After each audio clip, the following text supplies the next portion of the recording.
എൻ്റെ സ്റ്റൈൽ ഒരു വറുത്തരച്ച സ്രാവ് കറിയായിട്ട് ഞാൻ വെക്കുന്നത്. പലരും പല രീതിയിലാണ് വെക്കുന്നത്. അപ്പോൾ എൻ്റെ സ്റ്റൈലാണത്.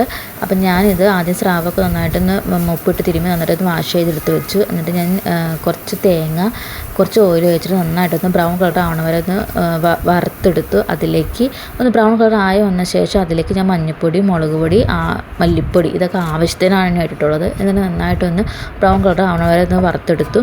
എന്നിട്ട് അത് ചൂടാറിന് ശേഷം മിക്സിയിൽ ഒന്ന് അടിച്ചു.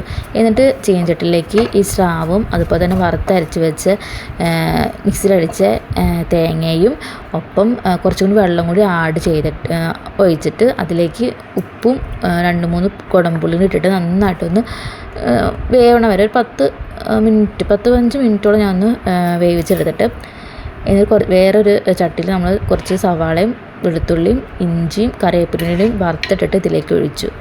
അടിപൊളി സ്രാവ് കറി കേട്ടോ.